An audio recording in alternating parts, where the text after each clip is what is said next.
नमस्कार, आप लोगों का ऑल इंडिया स्टडी में स्वागत है। आइए आज हम जानेंगे यूपी टेट का हिंदी में आज का जो टॉपिक है रस।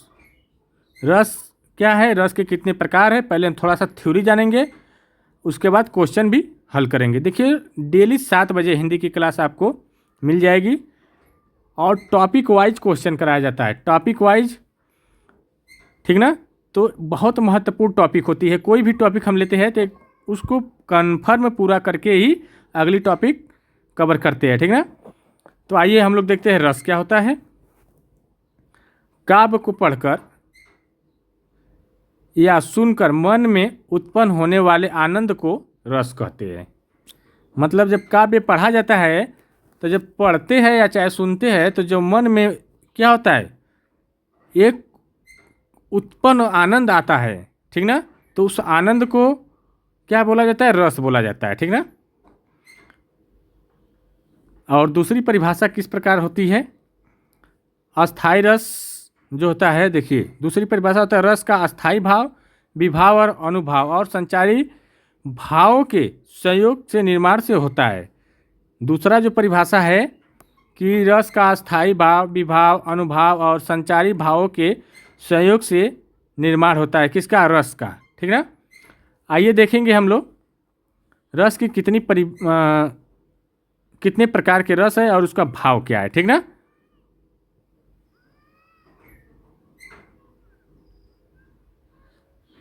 देखिए, रस श्रृंगार रस।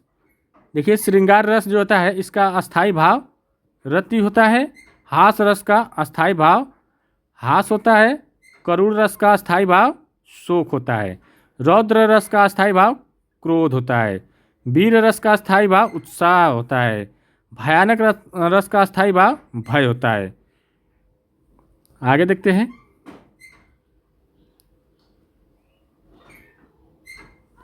विभत्स रस का अस्थाई भाव जुगुप्सा होता है।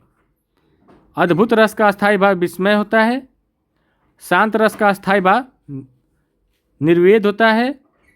वात्सल रस का अस्थाई भाव स्नेह होता है। और भक्ति रस का अस्थाई भाव ईश्वर प्रेम होता है, ठीक ना। आइए अब जानेंगे हम लोग रस, श्रृंगार रस होता क्या है, थोड़ा इसके बारे में भी जान लेंगे। कुल 11 प्रकार के रस है ना, गिनिए। 1 2 3 4 5 6 7 8 9 10 11, कुल 11 प्रकार के रस होते हैं, ठीक ना। आइए अब हम देखते हैं श्रृंगार रस क्या होता है। पहले सभी रस को जानेंगे, उसके बाद तुरंत क्वेश्चन करेंगे, ये ध्यान रहे। देखिए, श्रृंगार रस का अस्थाई भाव क्या होता है, रति होता है, ठीक ना। प्रेम एवं सौंदर्य का वर्णन होता है, उसमें श्रृंगार रस होता है। इसके भी 2 भेद होते हैं, एक संयोग श्रृंगार और एक वियोग श्रृंगार, ठीक ना। एक संयोग श्रृंगार होता है और एक वियोग श्रृंगार, ठीक ना। आइए देखते हैं हास रस क्या होता है। हास रस क्या होता है, इसका अस्थाई भाव अभी हम बताए हास होता है। हास्य उत्पन्न करने वाला रस ही हास रस कहलाता है, ठीक ना। देखिए, उदाहरण जैसे विदूषक की बातें सुनकर सभी हंस पड़े, ठीक ना। दूसरा बता दे रहे हो उदाहरण, नंगा ने नाच किया खूब मस्त, ठीक ना, तो हंसी आएगी ना। आइए आगे देख लेते हैं। करुण रस क्या होता है, इसका अस्थाई भाव शोक होता है। दुख एवं दया का भाव इसमें प्रकट होता है, ठीक ना। जैसे अभागे किसान की फसल नष्ट हो गई, यहाँ पर दुख की बात हो रही है, ठीक ना। आइए आगे देख लेते हैं। रौद्र रस क्या होता है, इसका अस्थाई भाव क्या होता है, क्रोध होता है। गुस्सा एवं उग्रता, इसमें गुस्सा और उग्रता आती है। भगवान शिव का जैसे तांडव जो होता है वो रौद्र रूप लेता है, धारण करता है, ठीक ना। अब देखते हैं वीर रस, क्योंकि क्वेश्चन कराना है, हम एक नज़र बस इसको करा रहे हैं, ठीक ना, ताकि क्वेश्चन आसानी से हो सके। अस्थाई भाव वीर रस का क्या होता है, उत्साह होता है और साहस और पराक्रम की बात करता है। भेद क्या है इसके, दानवीर, दयावीर, धर्मवीर, युद्धवीर, ये सब इसके भेद होते हैं वीर रस में, ठीक ना। कौन कौन से, दानवीर, दयावीर, धर्मवीर और युद्धवीर, ठीक। जैसे खूब लड़ी मर्दानी वह तो झांसी वाली रानी थी। तो देखिए यहाँ पर वीरता की बात हो रही है, ठीक ना, युद्ध में वीरता की बात हो रही है, तो इसलिए कौन सा रस हो जाएगा? आप लोग तो बता ही सकते हैं। अब आइए आगे देख लेते हैं। वीर रस तो हो जाएगा ना। भयानक रस, भयानक रस क्या होता है? इसका अस्थाई भय होता है, डर उत्पन्न करने वाला रस भयानक रस होता है, जैसे घने जंगल की डरावनी रातें, ठीक ना। आइए प्रश्न नंबर 7वां देखेंगे। रस 7वां जो रस है विभक्त रस। इसका अस्थाई भाव क्या होता है? जुगुप्सा होता है, घृणा उत्पन्न करने वाला। इसका मतलब भी होता है घृणा उत्पन्न करना, ठीक ना, जैसे सड़े हुए भोजन को देखकर घृणा आना, ठीक। आगे देखते हैं अद्भुत रस। इसका जो अस्थाई भाव होता है विस्मय होता है, आश्चर्य उत्पन्न होता है, अद्भुत आश्चर्य, ठीक ना। आकाश में इंद्रधनुष देखकर आश्चर्य होना, उदाहरण इसका हो जाएगा। इसमें आश्चर्य की बात है ना, अरे इंद्रधनुष लगल ही। आइए अगला देख लेते हैं शांत रस। शांत रस का अस्थाई भाव निर्वेद होता है, वैराग्य एवं शांति की बात करता है, संतों का शांत जीवन जो होता है वही हो गया। आगे देख लेते हैं वात्सल रस क्या होता है? इसका अस्थाई भाव स्नेह होता है, माता पिता का प्रेम, यशोदा का कृष्ण के प्रति प्रेम, इसका उदाहरण हो जाएगा जैसे। आइए आज और आखिरी जो है भक्ति रस। जो भक्ति रस का अस्थाई भाव होता है ईश्वर प्रेम होता है, भगवान के प्रति श्रद्धा, जैसे राम नाम का गुणगान, ठीक ना। अब आइए हम लोग क्वेश्चन करेंगे और देखेंगे, क्योंकि यहीं से सब कुछ जितना हम बताए हुए रस यहीं से पूछा जाता है क्वेश्चन में। तो जब उसको आप जाने रहेंगे तभी आसानी से हल कर पाएंगे और लगा पाएंगे ऑप्शन, ठीक ना। तो आइए प्रश्न नंबर 1 देखते हैं। रसराज, रसों का राजा किस रस को कहा जाता है? बहुत इंपॉर्टेंट क्वेश्चन है। तो देखिए ऑप्शन नंबर 1 है वीर रस, श्रृंगार रस, करुण रस, हास रस। कह रहा रसों का राजा किसे कहा जाता है? तो देखिए रसों का राजा जो कहा जाता है यह श्रृंगार रस को। किसको? श्रृंगार रस को, ठीक ना। देखिए क्यों कहा जाता है? जो आचार्य भोजराज थे और अन्य विद्वानों ने श्रृंगार रस को सभी रसों में श्रेष्ठ माना है, इसलिए इसे रस का राजा कहते हैं, ठीक ना, या रसपति कहते हैं, ठीक। आइए प्रश्न नंबर 2 देखते हैं।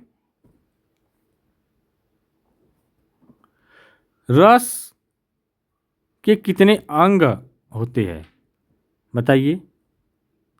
2, 3, 4, 5। रस के कितने अंग होते हैं? देखिए अस्थाई भाव, विभाव, अनुभाव और संचारी भाव। कुल कितने हैं? 4 है। अस्थाई भाव, विभाव और संचारी भाव कौन कौन से? अस्थाई भाव और विभाव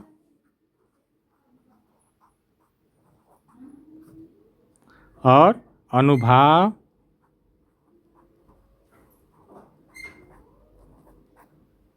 और एक है संचारी भाव।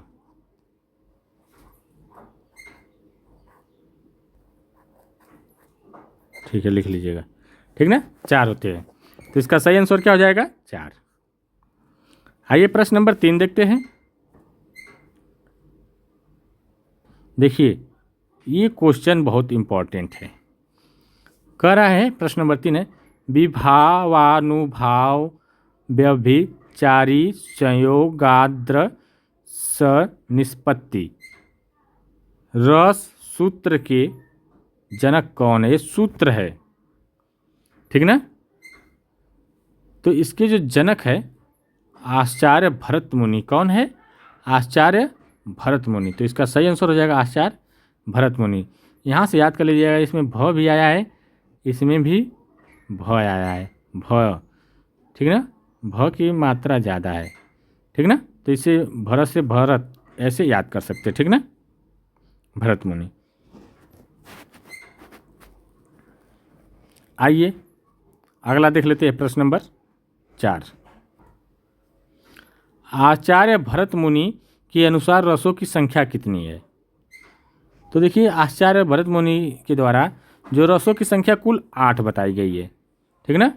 कुल कितनी बताई गई है? 8। तो इसका सही आंसर हो जाएगा 8, ठीक ना।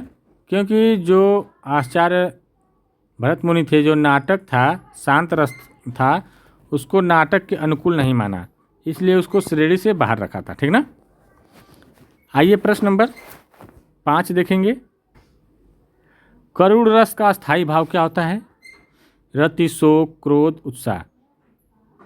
क्या होता है करुण रस? क्रोध, शोक, उत्साह, रति। करुण, करुणा, करुणा मतलब शोक, करुणा हुई, शोक हुआ, ठीक ना। प्रिय व्यक्ति के विनाश, मरण या किसी अनिष्ट की आशंका से मन जो व्याकुल या दुख उत्पन्न होता है, ठीक ना, उसका अस्थायी भाव क्या होता है? शोक होता है, जिसको करुण रस कहा जाता है। तो ऑप्शन नंबर बी करेक्ट हो जाएगा। प्रश्न नंबर 6 है, संचारी भावों की कुल संख्या कितनी मानी गई है? तो देखिए जो संचारी भाव जो होते हैं कुल 33 संख्या मानी गई है। कुल कितनी? 33। ये सब बहुत महत्वपूर्ण प्रश्न है। मन में पानी की बुलबुलों की तरह उठने और विलीन होने पर अस्थिर मनोविकारों की संचारी भाव कहते हैं, ठीक ना। इससे प्रामाणिक रूप से इसकी संख्या कितनी है? 33 है, ठीक ना। जैसे हर्ष, ग्लानि, शंका, चिंता, ठीक ना। ऐसे मिला करके कुल 33 है। आइए प्रश्न नंबर 7 देखेंगे। बुंदेले हर बोलो के मुंह हमने सुनी कहानी थी, खूब लड़ी मर्दानी तो वो झांसी वाली रानी थी।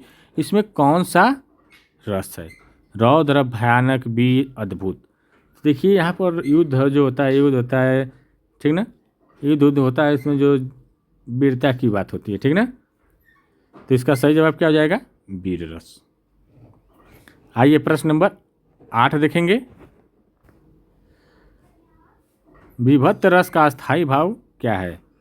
तो देखिए विभक्त का मतलब होता है घृणा, जुगुप्सा। तो इसका सही आंसर जुगुप्सा, घृणा हो जाएगा। किसी अत्यंत गंदगी, बदबूदार चीज़, खून, मांस, सड़ती हुई वस्तुओं को देखकर मन में जो ग्लानि या घृणा पैदा होती है उसे जुगुप्सा भी कहते हैं, ठीक ना। जिसको हम विभक्त रस बनता है इससे, ठीक ना। आइए प्रश्न नंबर 9 देखेंगे। अखिल भुवन चर अचर सब हरि मुख में लखी मातु, चकित भाई गदगद वचना, विकसित दृग पुलकातु में कौन सा रस है?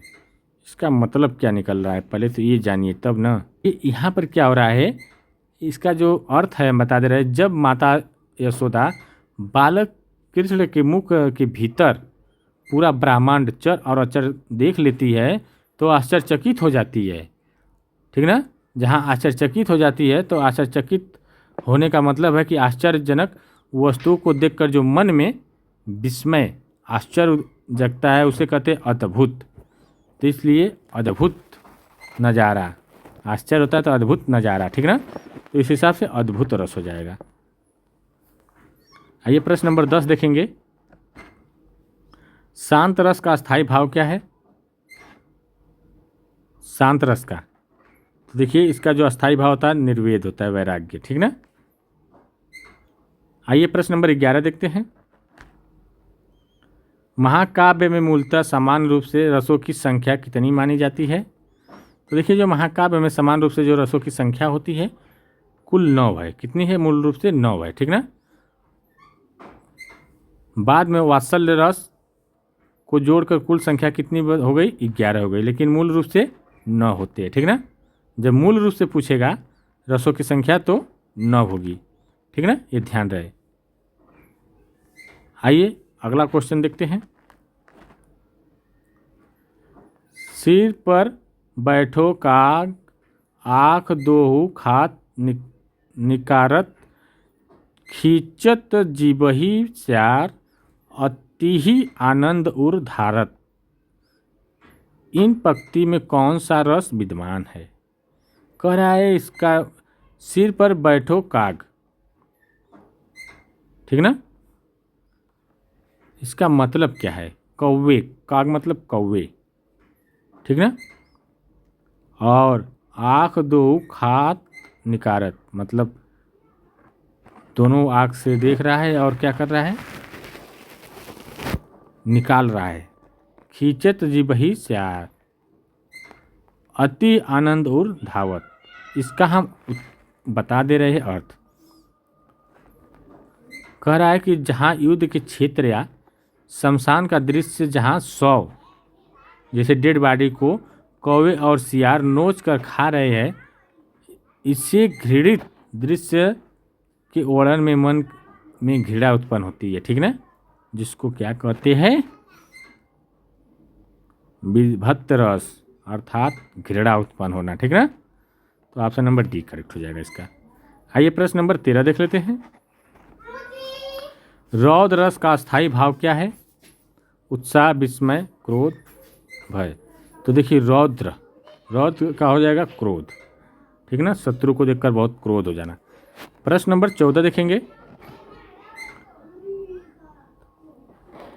बतरस लालच लाल की मुरली धरी लुकाय सहे करे भवहनु हंसे दय कहे नटी जाए में कौन सा रस है? तो देखिए संयोग श्रृंगार, वियोग श्रृंगार, हास्य रस, अद्भुत रस। करे बतरस लालच लाल की मुरली धरे लुकाय सहे करे भवनु हंसे दय कहे नाटी जाए। तो देखिए इसमें जो हो रहा है संयोग की बात हो रही है, जहाँ नायक कृष्ण जी है और नायिका राधा जी है। इनके मिलन की बातचीत में प्रेम क्रीड़ा का वर्णन है। जहाँ संयोग श्रृंगार रस होता है, यहाँ राधा जी श्री कृष्ण से बात करने के लिए लालच में उनकी बांसुरी को क्या कर देती है? छिपा देती है, ठीक ना। तो इसका सही आंसर क्या हो जाएगा?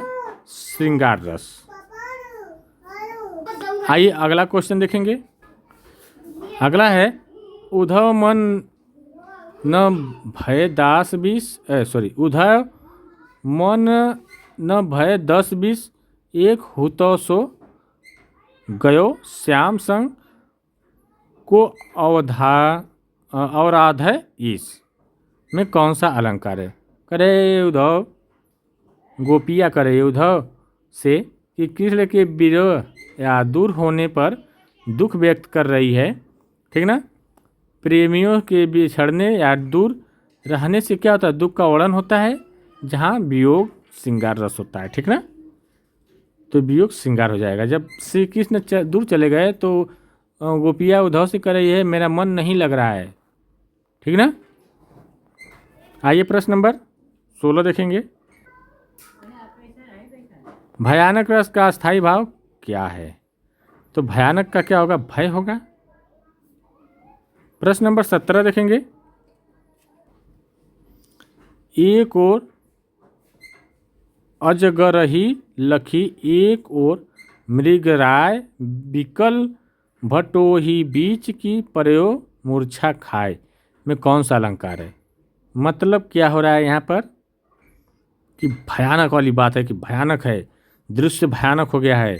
एक तरफ अजगर और दूसरी तरफ सिंह को देखकर बीच में फंसा रही क्या कर रहा है? डर गया और डर करके बेहोश हो जाता है, ठीक ना। ये डर का जो माहौल है ये भयानक रस उत्पन्न करता है। तो इसलिए कहाँ इसका रस क्या हो जाएगा? भयानक रस, ठीक ना। आइए प्रश्न नंबर 18 देखते हैं। वात्सल रस का स्थायी भाव क्या है? क्या होगा वात्सल रस का स्थायी भाव? वात्सलता, संतान विषयक गति, ठीक ना। आइए प्रश्न नंबर 19 देख लेते हैं। किलकत कान्हो घुटरू वनि आवत मणिमय कनक नंद कै आंगन बिंब पकड़िबै धावत में कौन सा अलंकार है? मतलब यहाँ पर हो रहा है, किसकी बात कर रहे हैं? श्री कृष्ण की बात कर रहे हैं सूरदास जी। ये सूरदास की पंक्ति है। सूरदास जी द्वारा जो रचित पंक्ति है, इसमें बालक श्री कृष्ण की घुटनों के बल चलते हुए और नंद बाबा के आंगन में अपनी परछाई पकड़ने की अत्यंत सुंदरता बाल लीला का वर्णन की बात हो रही है, ठीक ना। तो यहाँ पर इसका सही जवाब क्या हो जाएगा? बिंब पकड़े धावत, मतलब परछाई को पकड़ने के लिए दौड़ रहे हैं घुटनों के बल, बकैयाँ चल रही है, ठीक ना। तो यहाँ पर हो जाएगा वात्सल रस। प्रश्न नंबर 20 देखेंगे, आज का ये लास्ट और अंतिम क्वेश्चन देखेंगे। तंबूरा ले मंच पर बैठे प्रेम प्रपात, साज मिले 15 मिनट, घंटा भर आलाप राग में मारा गोता, धीरे धीरे खिसक चुके थे सारे श्रोता में कौन सा अलंकार है? श्रोता जो सुनने वाले होते। तो यहाँ पर देखिए क्या है,